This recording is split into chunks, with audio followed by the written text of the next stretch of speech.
Pero quiero saludar a nuestro próximo invitado, Henry Rafael, presidente del Instituto de Comunicación Política y Gobierno, consultor político. Muy buena tarde, gracias por acompañarnos.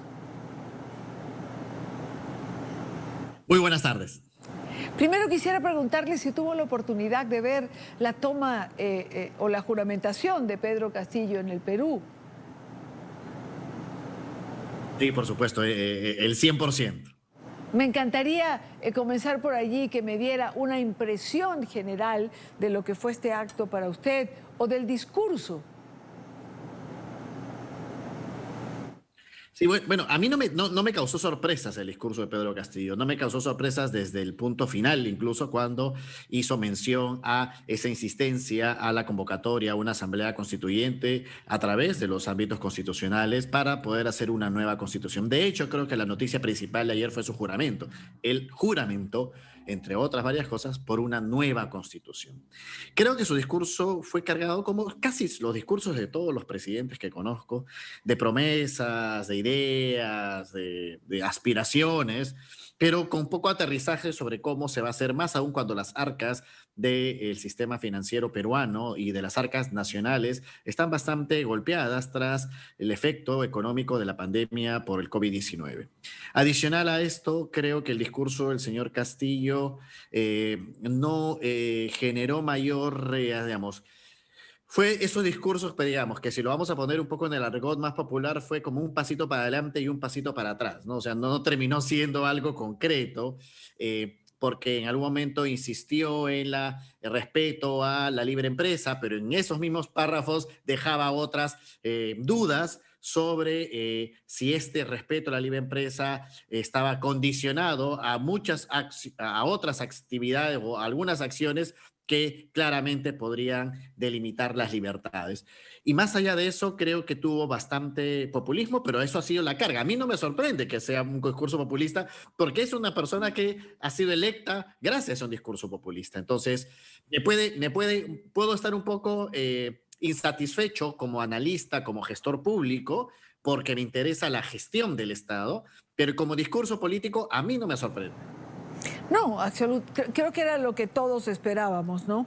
Quiero referirme, señor Rafael, al anuncio que hiciera el presidente Castillo de que no va a trabajar en la Casa de Pizarro.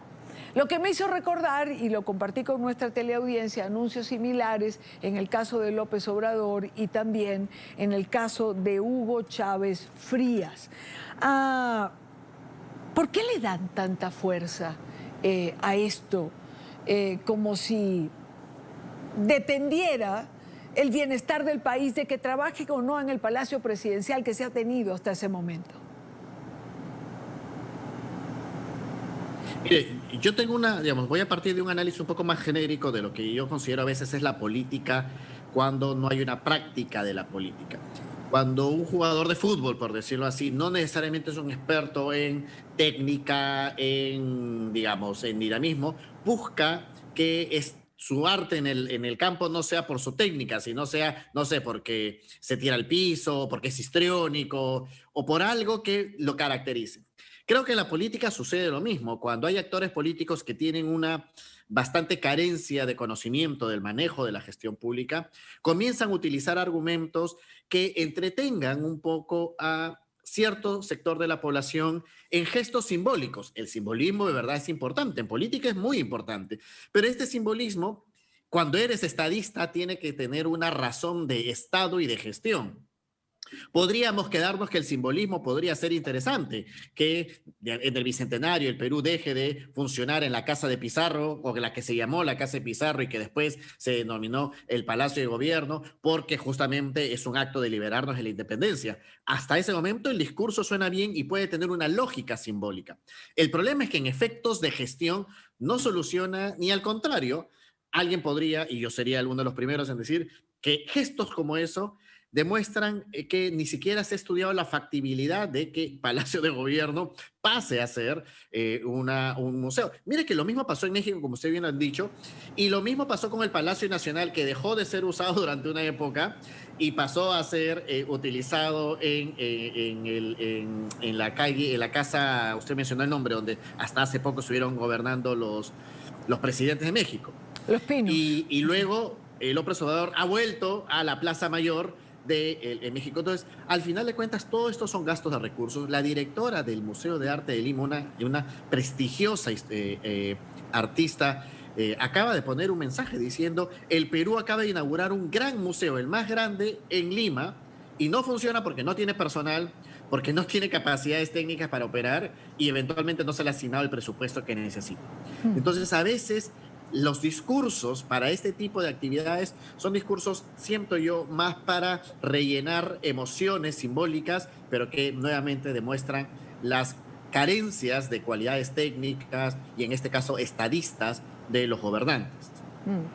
Ya que usted reitera la importancia de los símbolos en política, ¿cuál es el mensaje que se envía cuando se juramenta un presidente sin gabinete?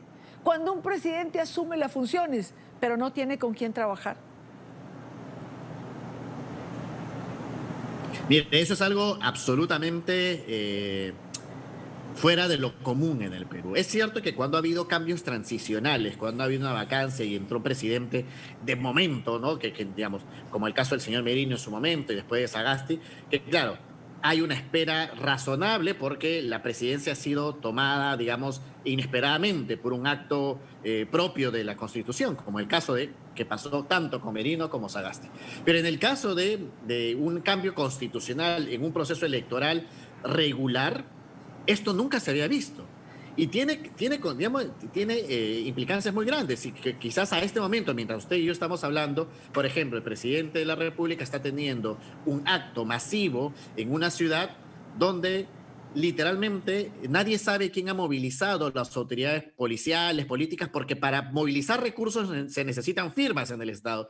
Y el presidente de la República, de acuerdo a la Constitución peruana, no puede tomar decisiones sin el aval de un ministro. Hoy no tenemos ni siquiera el presidente del Consejo de Ministros o el famoso premier. Recién va a juramentarlo hoy y mañana va a juramentar a los ministros. Hay un vacío de poder a la cual lamentablemente ciertos sectores de la política social lo están normalizando. Simplemente, bueno, hay que darle chance al presidente, pero la verdad, de manera legal y constitucional, estamos en un vacío de poder que quizás en los próximos minutos se va a solucionar con la juramentación del nuevo premier. Bueno, esperemos que así sea, señor Rafael. Realmente es extraño lo que señala. Ahora, finalmente, quisiera referirme a un mensaje que vi en sus redes sociales, en su Twitter, en relación con el Bicentenario del Perú, y usted decía que había que mantener la esperanza, pero, ¿sabe? A ratos la esperanza debe tener fundamentos reales, bases sólidas, más allá de lo etéreo que significan los meros deseos. ¿Realmente hay esperanza? Mire, me encanta su pregunta porque yo lo voy a decir. Yo desde hace muchos años dejé de utilizar las palabras esperanza por la palabra confianza, justamente porque la esperanza es etérea y la confianza siempre tiene un arraigo incluso más interno. Cuando uno hace algo con confianza, tiene la certeza que eso va a suceder, aunque todavía no lo pueda ver, pero confío. Sin embargo, la esperanza es eso, es algo etéreo, es a este momento, quizás es lo último que queda, es una nube que por allí pueda circular y pueda quizás ayudar a que nuevamente el sol brille en el Perú para todos. Henry Rafael, consultor político, gracias por acompañarnos estos minutos. Muchas gracias a ustedes y, por supuesto, como siempre, agradecido a NTN 24.